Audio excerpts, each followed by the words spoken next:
नमस्कार, पूनम की आवाज चैनल में आपका स्वागत है।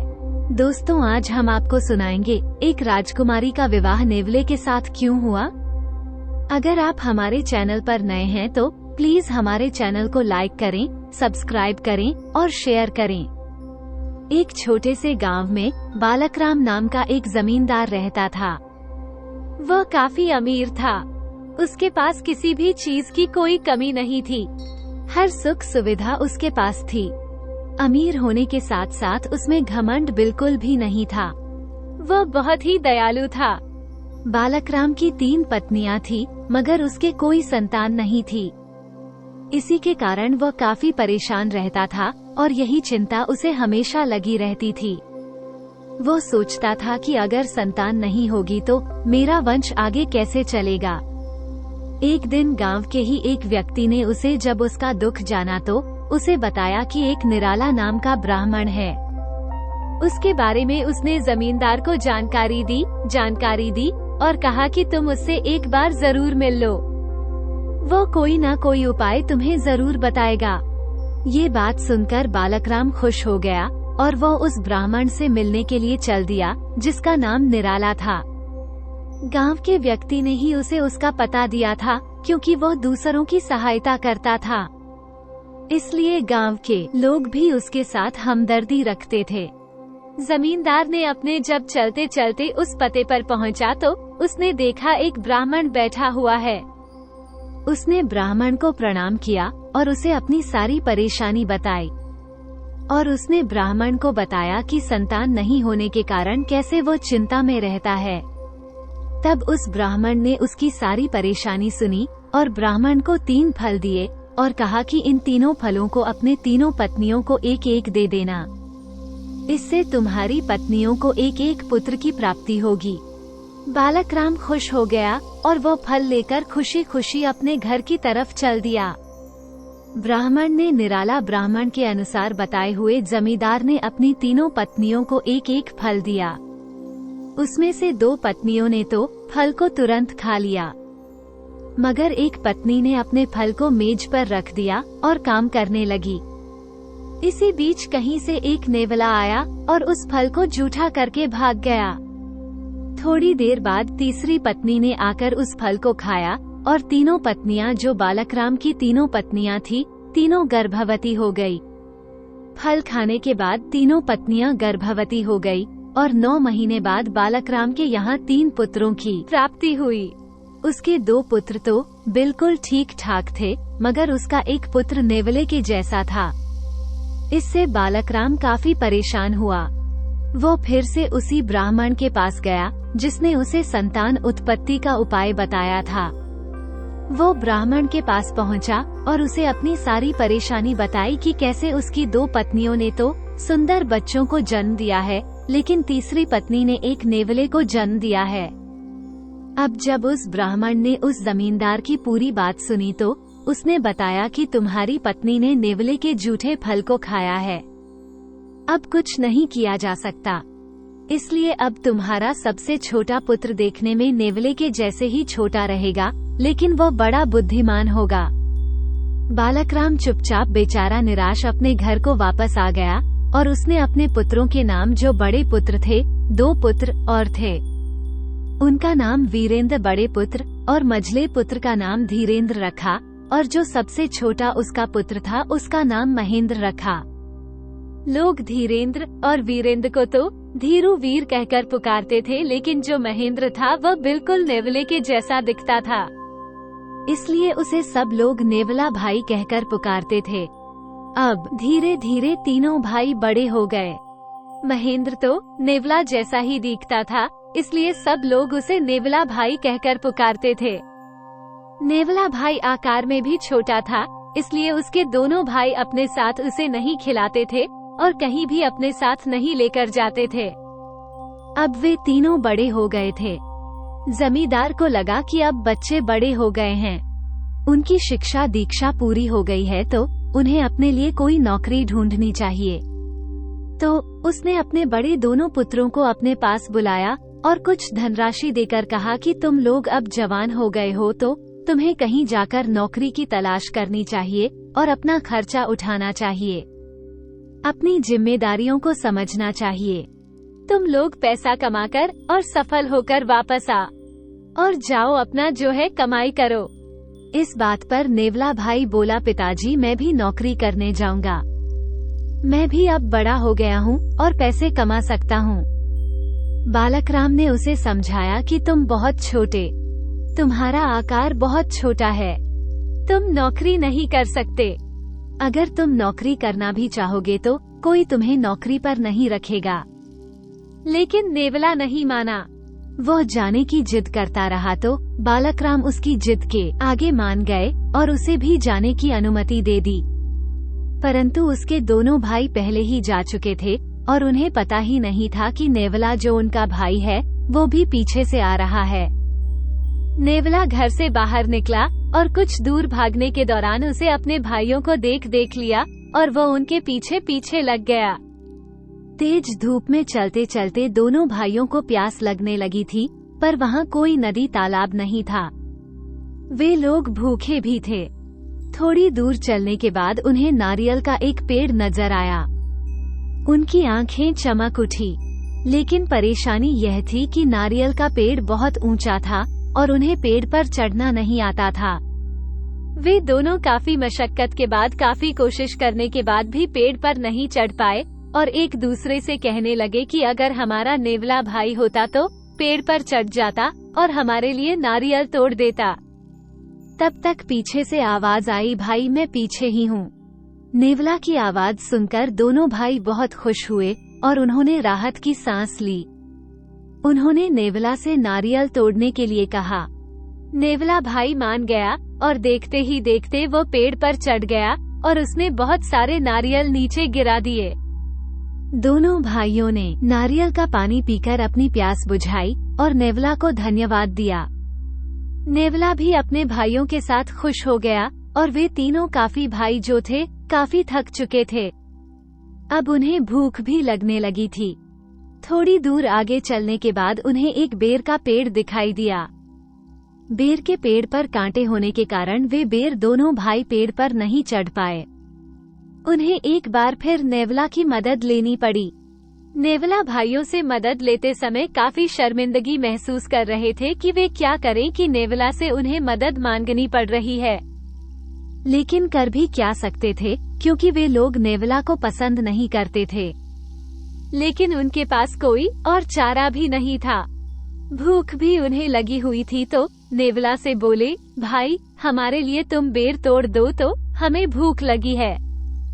नेवला भाइयों से बहुत प्यार करता था। वे तुरंत बेर के पेड़ पर चढ़ गया और अपने भाइयों के लिए उसने खूब सारे बेर तोड़े, जिससे उनके भाई ने पेट भरकर बेर खाए। सुबह से लगातार चलते रहने के कारण वे लोग काफी थक गए। उन्हें बहुत तेज नींद आ रही थी, इसलिए वे एक पेड़ के नीचे सो गए। हालांकि उन्होंने नेवला भाई की मदद जरूर ली थी, लेकिन वे उसे अपने साथ नहीं ले जाना चाहते थे। इसलिए जब नेवला भी सोकर उठा तो उसने देखा कि उसके दोनों भाई जा चुके थे, क्योंकि जब नेवला सोया हुआ था तो दोनों भाई चुपचाप वहां से निकल गए। ये देखकर उस नेवले को बड़ा दुख हुआ और वह रोने लगा कि मेरे भाई मुझे अकेला जंगल में छोड़कर चले गए। लेकिन फिर उसने अपने मन को समझाया कि मैं हूँ, जैसा भी हूँ, सब लोग मुझे मेरे शरीर के कारण पीछा छुड़ाते हैं। कोई मुझे पसंद नहीं करता है। इसलिए उसने अपने आप को धीरज बंधाया और वह नौकरी की तलाश में शहर की ओर चल दिया। वीर को एक जमींदार के यहाँ बहुत अच्छी नौकरी मिल गई। धीरू को भी एक अच्छी नौकरी मिल गई। वे दोनों लोग जी जान से अपनी नौकरी करने लगे। लेकिन नेवला को किसी ने भी नौकरी पर नहीं रखा। वह देखने में काफी छोटा था। अब नेवला भाई को एक व्यापारी के घर जब नेवला भाई काम मांगने गया, क्योंकि उसे सब नेवला भाई कहते थे। नेवला ने व्यापारी से पूछा कि तुम क्या मुझे काम करने दोगे? मैं तुमसे जो कहोगे वो तुम्हारा काम करूँगा। तो व्यापारी ने पूछा, तुम काम करने के बदले क्या लोगे? तो उसने कहा कि मैं फ्री में तुम्हारा काम करूँगा और मुझे कुछ नहीं चाहिए। व्यापारी भी बहुत चालाक था। उसने सोचा मुफ्त में कहाँ नौकर मिलते हैं। उसने अपने बेटे की देखभाल करने के लिए नेवला भाई को नौकरी पर रख लिया। उसके जिम्मे व्यापारी के बेटे की देखभाल करना ही था। दूसरे दिन व्यापारी जब काम पर चला गया तो दूसरे दिन जब व्यापारी ने उसे अपने बेटे की सारी जिम्मेदारी समझा दी। व्यापारी की पत्नी पहले ही गुजर चुकी थी, इसलिए लड़के की सारी जिम्मेदारी व्यापारी के ऊपर आ गई थी। लेकिन व्यापारी बहुत खुश था क्योंकि उसे एक नौकर मिल गया था, और वो भी मुफ्त का। वो लड़का बहुत ही शैतान था। उसने नेवला को इतना दौड़ाया कि नेवला छत से गिर पड़ा और उसको चोट लग गई। रात में जब व्यापारी आया तो नेवला ने उस लड़के की करतूत बताई तो व्यापारी ताली पीट पीट कर हंसने लगा। बोला, वो मेरा बेटा ऐसा ही है। जाने कितने नौकर उसकी देखभाल करने आए और कितने चले गए, लेकिन उसके सामने कोई नहीं टिक पाया। वन की तो इसने आंख फोड़ दी और वो खूब ताली बजा बजा कर हंसने लगा। नेवला ने 2-3 दिन तक लो लड़के की खूब सेवा की, लेकिन बदले में वो बहुत खराब सलूक व्यापारी और उसका बेटा उसके साथ करते थे नेवले के साथ, क्योंकि व्यापारी का भी सलूक उसके साथ अच्छा नहीं था।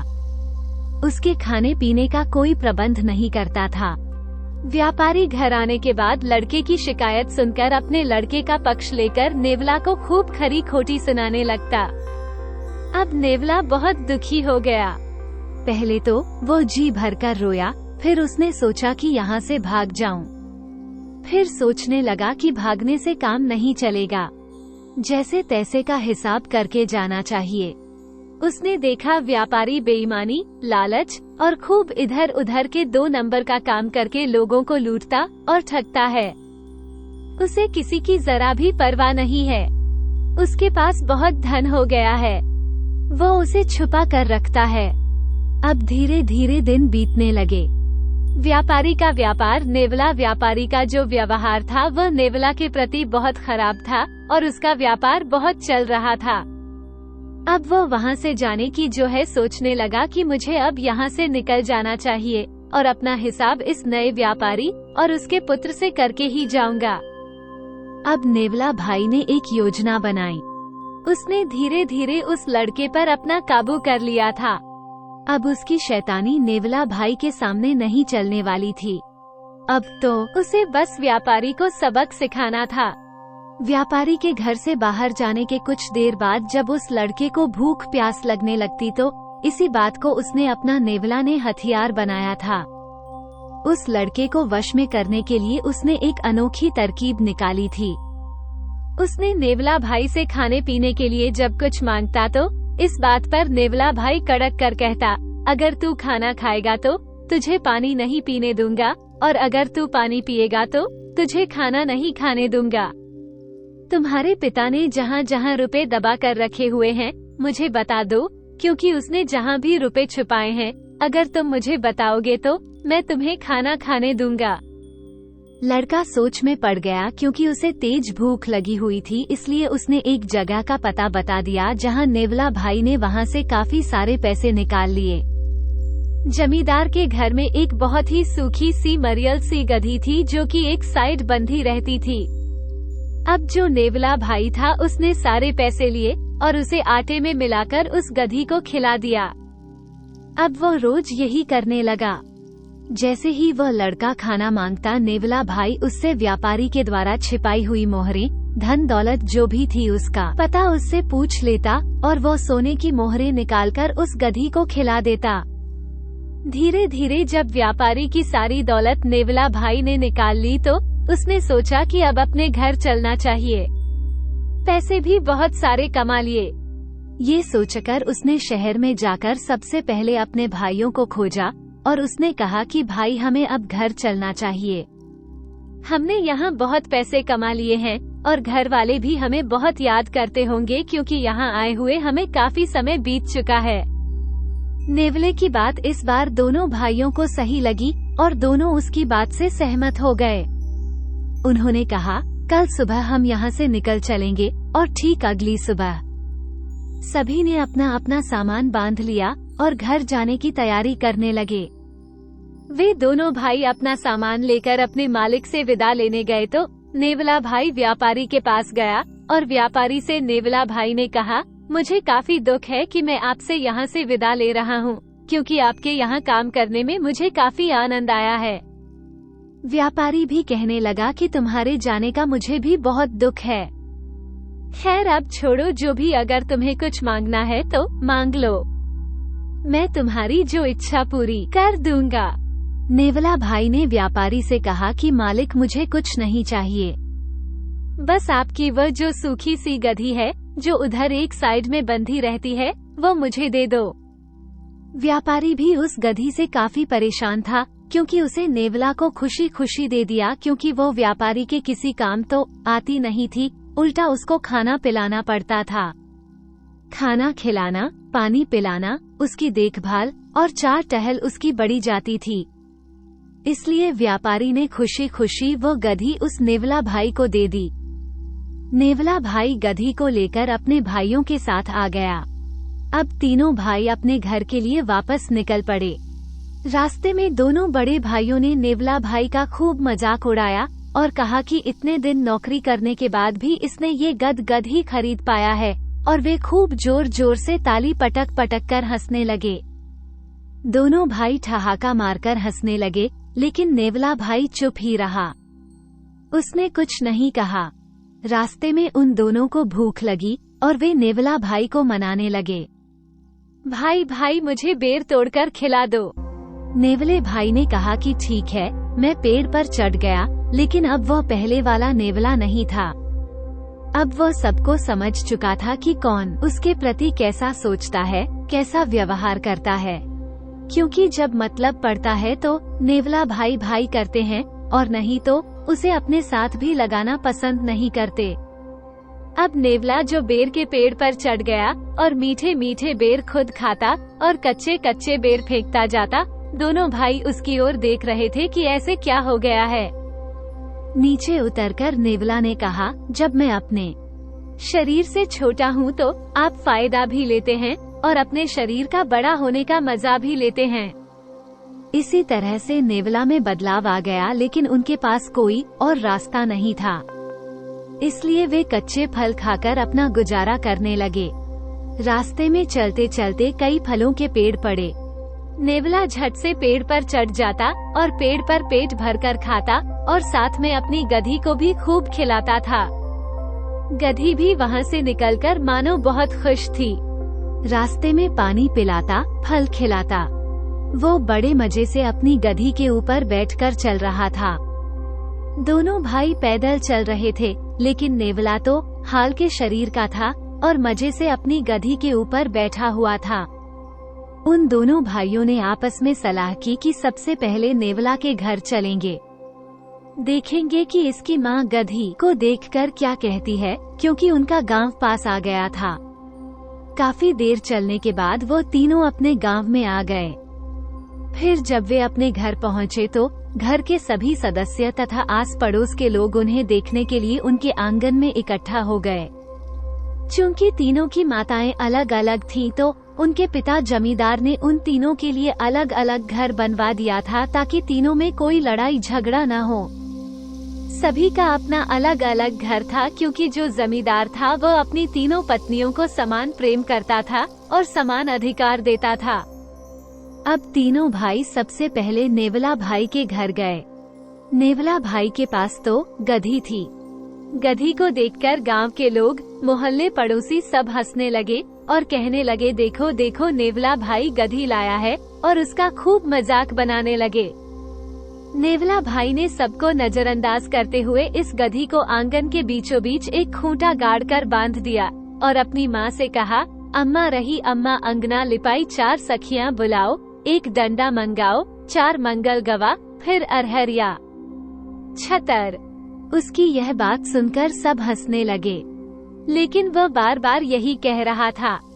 उसकी माँ ने कहा कि यह क्या कह रहा, मेरी समझ में नहीं आया। उसने दोबारा कहा, अब मारी अम्मा अंगना लीपा, 4 सखियाँ बुलाऊं, 1 डंडा मंगाओ, 4 मंगल गवा, फिर अरहर करूं या जरा करूं। उसकी यह बात सुनकर सब हंसते, लेकिन वो बार बार यही बात दोहराने लगा। लेकिन उसकी माँ यह नहीं समझ पा रही थी कि वह क्या कहना चाहता है। तब उसके पड़ोसी ने कहा कि ध्यान से सुनो। वो आंगन लीपने के लिए बोल रहा और एक मोटा डंडा लाने को बोल रहा है। 4 मंगल गीत गाने के लिए कह रहा है। किसी ने उसकी बात पर ध्यान नहीं दिया, लेकिन जब उसने फिर से यही बात कई बार दोहराई तो आसपास के लोगों ने नेवला भाई जो कह रहा था वो करने दो, यही कहकर उसकी माँ को मना लिया। नेवला भाई के बताए अनुसार बाकायदा घर को लीपा गया और एक मजबूत डंडा पेश किया गया। सभी पड़ोस के नए लोग थे जो ढोलक बजाकर मंगल गीत गाने लगी, जो औरतें थीं। एक और मंगल गीत गाने लगी। लोग चारों तरफ गोला बनाकर खड़े हो गए। फिर नेवला भाई ने जोर से चिल्लाकर कहा, अरहर करूं या अरहर? सभी लोगों ने एक स्वर में, एक आवाज में और एक स्वर में कहा करो। नेवला भाई ने कहा अच्छा, और उस गधी को 2 डंडे मारे। तभी देखते ही देखते गधी लीद करने लगी। वह बिना रुके लीद करती जा रही थी, लेकिन वहाँ लीद की जगह सोने की मोहरों का ढेर लग गया। सभी लोग भौचक्के और हैरान हो गए और तालियां बजाने लगे कि देखो गधी, लीद की जगह सोने की मोहरें, अशर्फियां निकल रही हैं। थोड़ी देर बाद जब मोहरें निकलना बंद हो गई तो नेवला भाई ने फिर पूछा, चिल्लाकर बोला, अरहर करूंगी। पर अब की बार सबने कहा अरहर करो। इस बार नेवला भाई ने गधी के 4 डंडे मारे। फिर गधी दुगुनी रफ्तार से मोहरें निकालने लगी। उस मरियल सी गधी को जादुई गधी लोग समझने लगे। अब नेवला भाई के चारों तरफ वाहवाही होने लगी। उन दोनों भाइयों ने से भी पूछा लोगों ने कि तुम क्या कमाकर लाए हो, तो उन्होंने अपने लाए हुए रुपए दिखाए, लेकिन वे नेवला भाई के मुकाबले में कुछ नहीं थे। पैसे निकालने वाली जादुई गधी देखकर दोनों भाइयों के मन में लालच आ गया और नेवला भाई से वह गधी मांगने लगे। नेवला भाइयों ने ये जादू गधी देने को तैयार हो गया, मगर उसने एक शर्त रखी थी कि इस जादुई गधी के बदले में मैं तुम दोनों के सारे कमाए हुए पैसे ले लूंगा।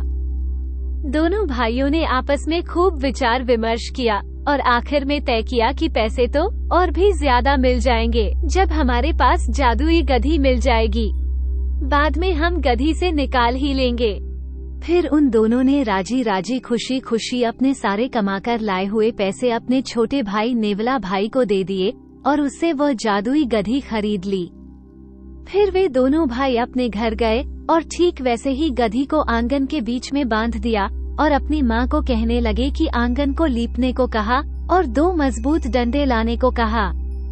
क्योंकि जादुई गधी की बात पूरे गांव में फैल गई थी तो उसकी माँ ने भी जल्दी से घर को लीप और 2 मजबूत डंडे ले आई। मजबूत डंडे पेश किए गए। फिर दोनों भाइयों ने एक एक डंडा हाथ में लिया और चिल्लाकर पूछा, अरे करूं?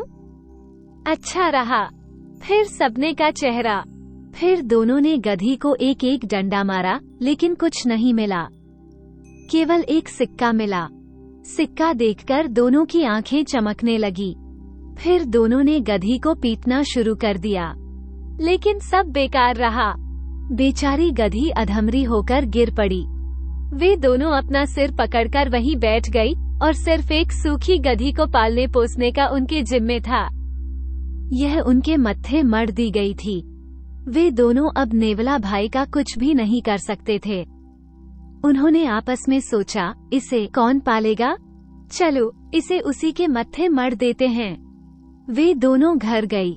नेवला भाई के और उस गधी को नेवला के घर में बांधते हुए कहा कि अपना ये तोहफा तुम ही संभालो, हमें इसमें कोई दिलचस्पी नहीं है। ऐसा कहकर दोनों उस गधी को उसके घर में छोड़कर वापस चले गए। नेवला ने उस गधी की खूब अच्छे से खातिरदारी करी, उसे खूब खिलाता पिलाता, जिससे गधी को ताजगी मिली। अब वो गधी में फुर्ती आने लगी। वो नेवला के पास रहने लगी। वो दिन दूनी रात चौगुनी मोटी होती जा रही थी। गधिया नेवला भाई के घर पर ही रहने लगी थी। नेवला भाई उसे घर के बाहर बने एक झोपड़े में बांध दिया करता। नेवला भाई उसकी खूब सेवा करता और जब भी कहीं उसे कहीं आना जाना होता तो वो अपनी गधी के ऊपर बैठ कर जाता था। समय पर चारा देता था गधी को और समय पर पानी पिलाता।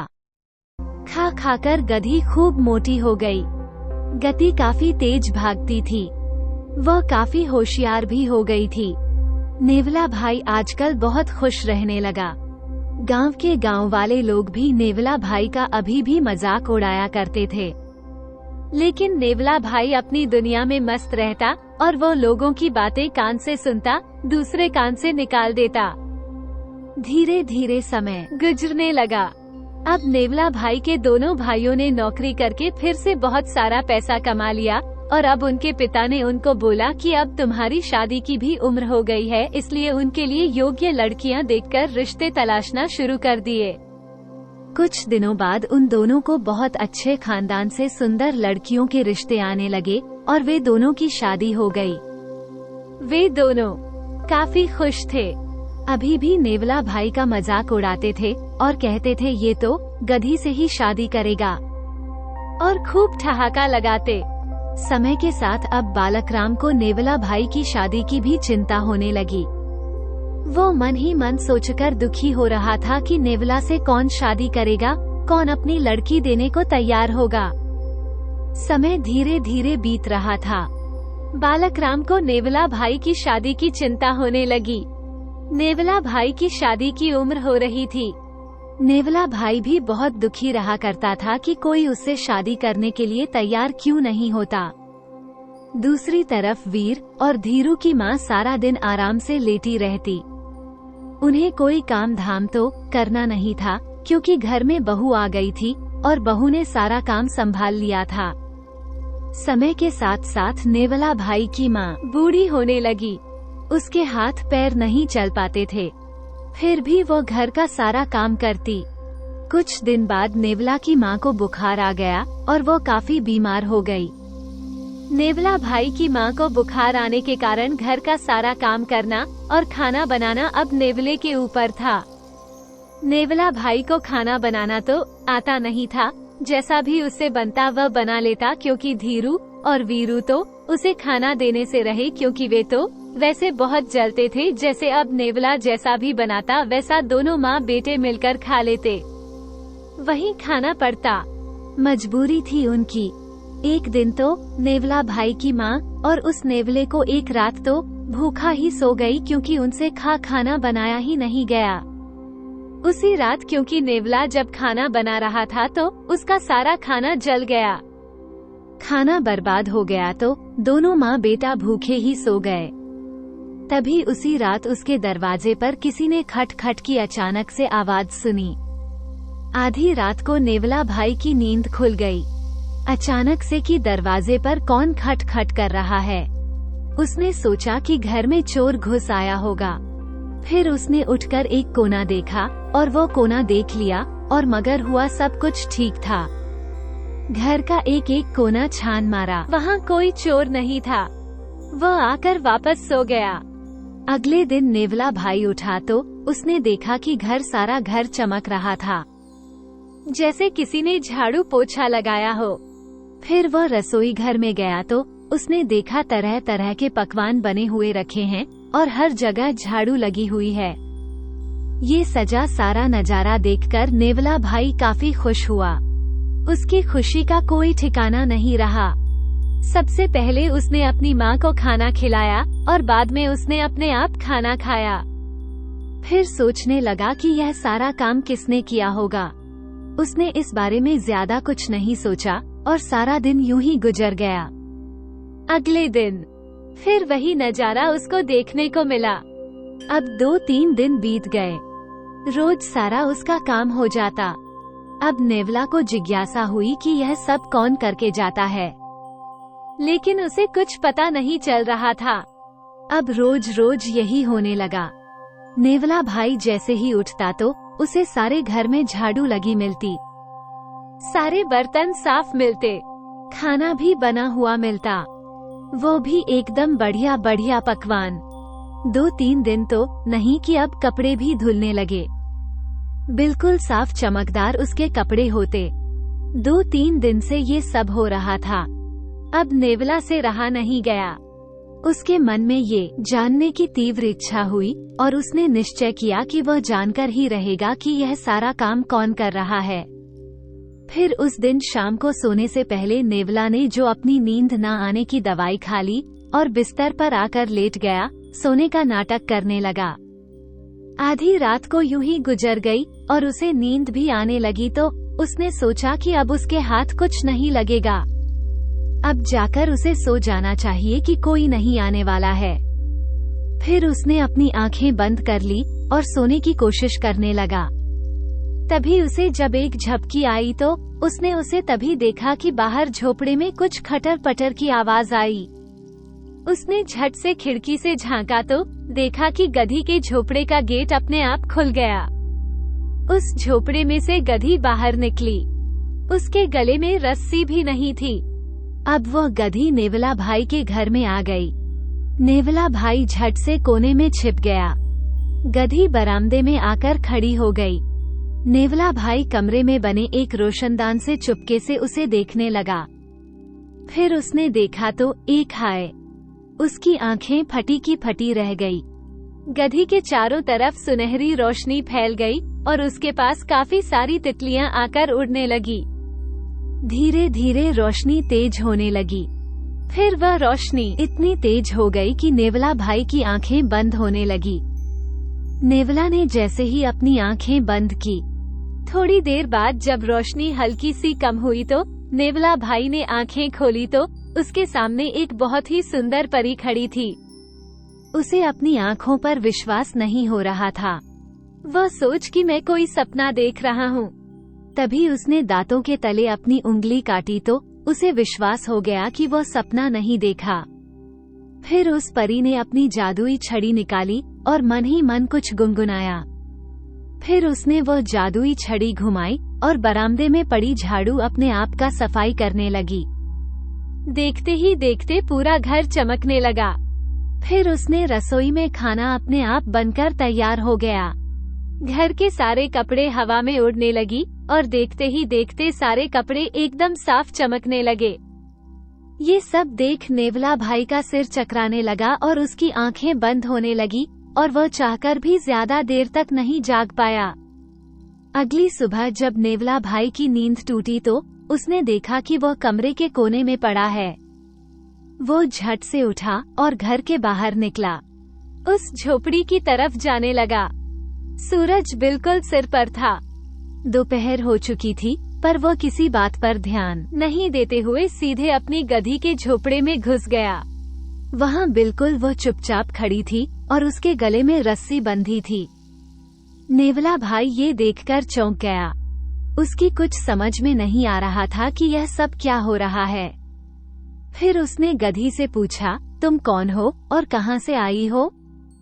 गधी ने एक ही जवाब दिया, ढेंचू ढेंचू। अपनी भाषा में वो बोलने लगी। जब नेवला भाई ने फिर वही सवाल किया तो लेकिन गधी तो अपनी आवाज बोल रही थी। नेवला भाई ने उससे कई सवाल किए लेकिन गधी का एक ही जवाब था, वह तो ढेंचू ही कर रही थी। काफी देर माथापच्ची करने के बाद भी उसे कुछ पता नहीं लगा। वो थक हार कर घर वापस आ गया और कमरे में चला गया। बहुत देर तक कमरे में बैठे बैठे नेवला बहुत सोच विचार में डूबा हुआ था। फिर उसने मन ही मन निश्चय किया कि वह आज रात गधी का राज जानकर ही रहेगा और वह शाम को गांव में टहलने चला गया। धीरे धीरे दिन ढलने लगा। नेवला भाई घर वापस आ गया। फिर शाम को उसने जो अपनी उंगली में एक चीरा लगा लिया ताकि उसे दर्द होता रहे और नींद नहीं आए और 2 नींद नहीं आने की गोलियां भी खा ले। फिर वह बिस्तर पर लेट गया। लेटे लेटे वह गधी के बारे में सोच रहा था। धीरे धीरे आधी रात गुजर गई। फिर पिछली रात की तरह झोपड़े का दरवाजा खुला और उसमें से गधी बाहर निकली। फिर वह गधी बरामदे में आकर खड़ी हो गई और धीरे धीरे सुनहरी रोशनी सुनहरी चारों तरफ फैलने लगी। गधी के आसपास कई सारी तितलियां उड़ने लगी। नेवला भाई ये सारा नजारा उसी रोशनदान में से देख रहा था और जब रोशनी काफी तेज होने लगी तो नेवला भाई की आंखें बंद हो गई क्योंकि वह उस रोशनी को सहन नहीं कर पा रहा था। तब उसने आंखें खोली तो देखा कि वही सुंदर सी परी बरामदे में खड़ी थी। और फिर उस परी ने अपनी जादुई छड़ी निकाली और परी के जादुई छड़ी निकालते ही नेवला भाई खड़ा हुआ और एकदम झटके से दरवाजा खोलकर उसके सामने जा खड़ा हुआ। नेवला परी भाई को अपने सामने देखकर भागने लगी। जो परी थी नेवला को देखकर भागने लगी। नेवला भाई जोर से बोला, रुको। दरवाजा खोल दिया और वो एकदम से रुक गई। परी वहीं की वहीं रुक गई। फिर नेवला भाई ने उससे पूछा, तुम कौन हो और कहाँ से आई हो? परी कुछ देर तक चुप रही। फिर उसने कहा, मैं परीलोक से आई हूँ। मैं परीलोक की राजकुमारी हूँ। नेवला भाई बोला, किंतु तुम गधी कैसे बन गई? तब परी ने कहा कि एक दिन मैं अपने घर में मैंने बहुत से ऋषि मुनियों को दावत पर बुलाया था, लेकिन एक गलती से मैं एक ऋषि को बुलाना भूल गई। वो ऋषि बहुत ही क्रोधी थे, इसलिए उन्होंने मुझे श्राप दे दिया कि मैं जीवन भर गधी बनकर रहूंगी। लेकिन जब मैंने उनसे बार बार क्षमा मांगी तो उन्होंने कहा कि तुमने मेरा अपमान किया है, इसलिए मैं तुम्हें शराब मुक्त तो नहीं कर सकता, क्योंकि ऋषि का श्राप निष्फल तो जाता नहीं है और इसलिए तुम्हें इसी रूप में रहना पड़ेगा। लेकिन तुम अपने असली रूप में रात के समय आ सकती हो, लेकिन दिन में तुम गधी बनकर ही रहोगे। अगर तुम्हें इस श्राप से मुक्त होना चाहती हो तो तुम्हें परीलोक के कम भूख को हराना होगा। कम भूख को हराना के लिए तुम्हें किसी की मदद भी ले सकती हो। नेवला भाई ने परी से पूछा, कम भूख कौन है? परी ने जवाब दिया, कम भूख परीलोक का एक बहुत ही खतरनाक और शक्तिशाली देखती है। उसने परीलोक में तबाही मचा रखी है। उसने तपस्या करके बहुत सारी शक्तियाँ प्राप्त कर ली हैं और अब वह परीलोक में राज करना चाहता है। उसी को हराकर मैं अपने असली रूप में आ सकती हूँ, पर मेरी सारी शक्तियाँ उसके सामने कम पड़ जाती हैं। मैं उसे अकेले नहीं हरा सकती, इसलिए मैं पृथ्वी पर आई हूँ ताकि मैं किसी ऐसे इंसान को ढूंढ सकूं जो उसे हरा सके, मुझे मेरी असली जिंदगी में ला सके, सारी जिंदगी गधी बनकर ही रहूं। अगर मैं उसे नहीं हरा होंगी तो मैं सारी जिंदगी अपनी गधी बनकर ही बताऊंगी। ऐसा कहकर परी रोने लगी। नेवला भाई को उस पर दया आ गई।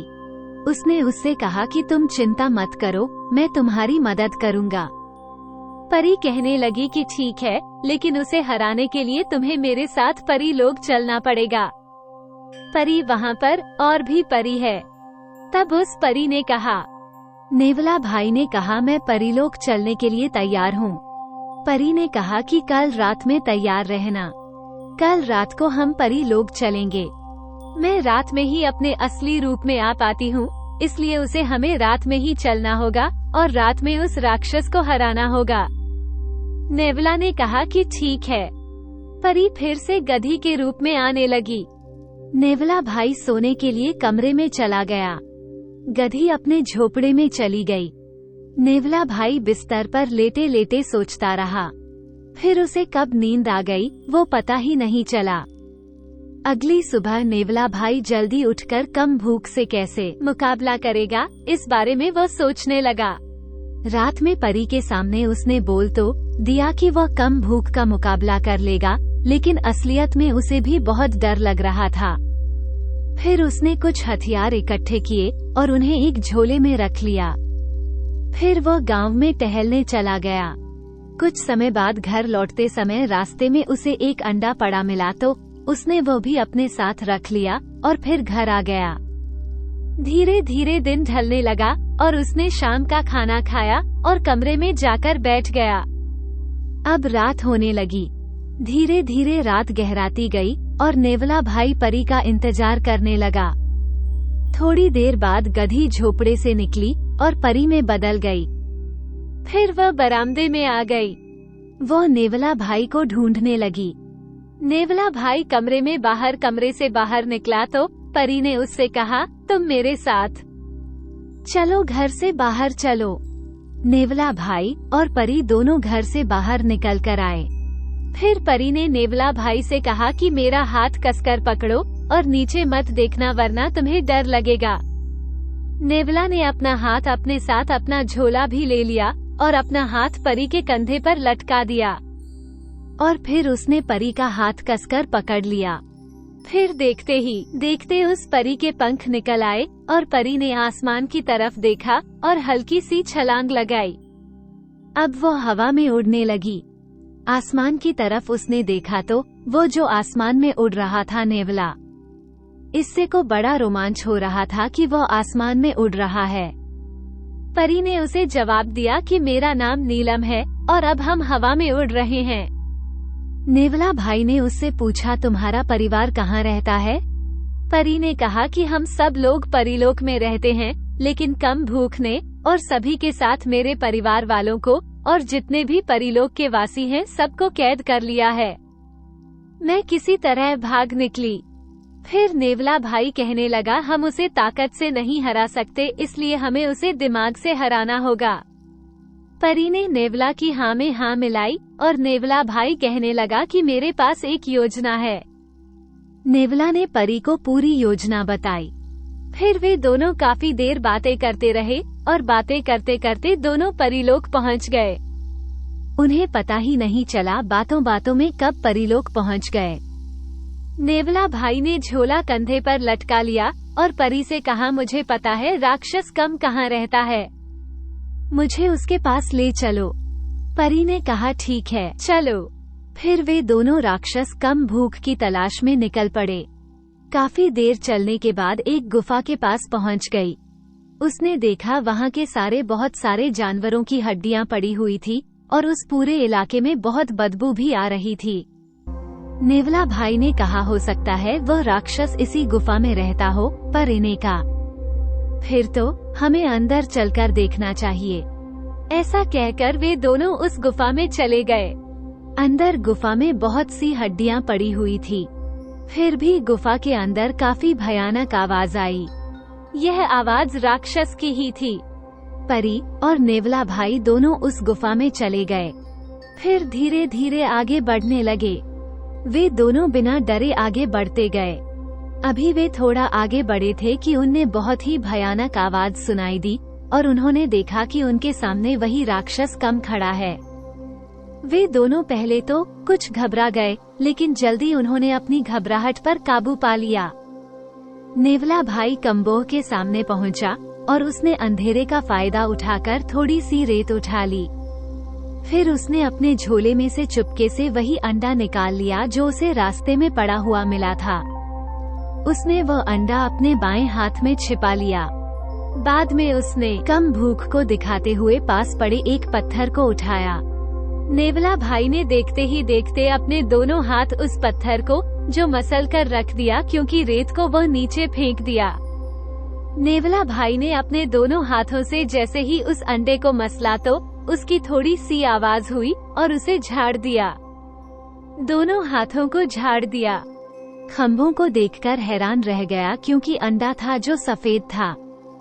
दरअसल उसने पत्थर पहले ही नीचे गिरा दिया था और अपने हाथ में छिपाए हुए अंडे को मसल दिया था, जिसे अंडे के छिलके की टूटने की आवाज को कम करने पत्थर टूटने की आवाज समझ लिया। कम्बोज ने सोचा, ये तो बहुत शक्तिशाली है, इसने पत्थर को ही मसल कर रख दिया है। कम भूख थोड़ा सा घबरा गया, लेकिन नेवला भाई के इस शक्ति प्रदर्शन का कम पर ज्यादा कुछ असर नहीं हुआ। कम भूख की गुफा में आज तक किसी ने भी जाने की हिम्मत नहीं की थी, इसलिए नेवला भाई और परी को अपने सामने देखकर कम भूख गुस्से से आग बबूला हो गया।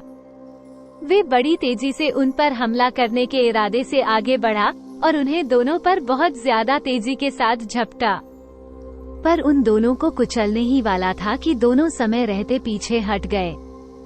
अपना वार सफल होते देख कम भूख को और गुस्सा आ गया।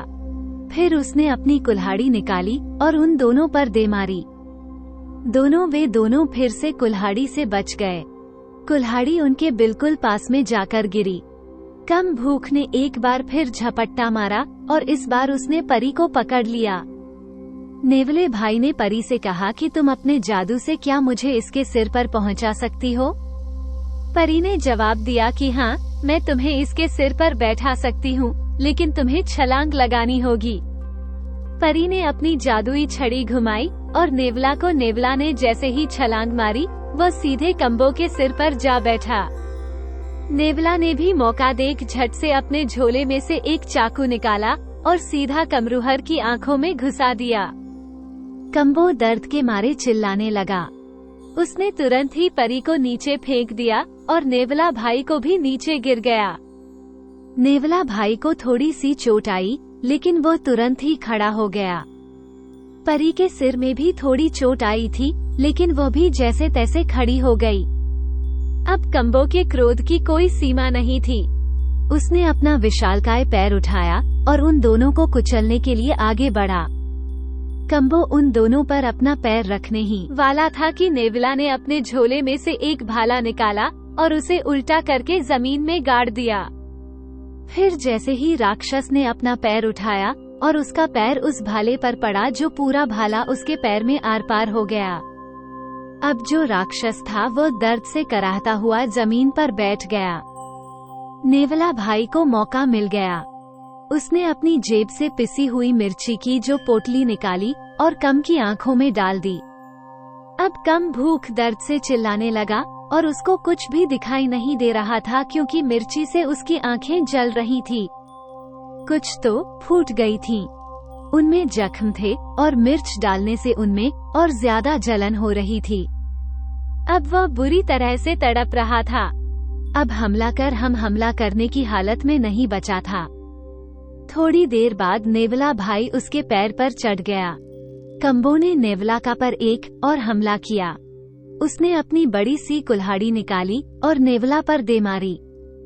नेवला भाई तुरंत हट गया और कम्बो ने नीचे देखा तो उसने अपना ही पैर काट लिया था, क्योंकि उसे कुछ दिखाई तो दे नहीं रहा था और उसने कुल्हाड़ी अपने ही पैर पर डाल ली। अब उसे अपना दर्द बर्दाश्त नहीं हो रहा था। वो दर्द से चिल्लाने लगा और जमीन पर लेट गया। दोबारा उसकी उठने की हिम्मत नहीं हुई। कम्बो ने हार मान ली। परी और नेवला बहुत खुश हो गए, क्योंकि उन्होंने कम भूख राक्षस को हरा दिया। अब पर हमेशा हमेशा के लिए श्राप मुक्त हो गई और नेवला भाई परी की खुशी खुशी दोनों वहाँ से गुफा से बाहर आने लगे।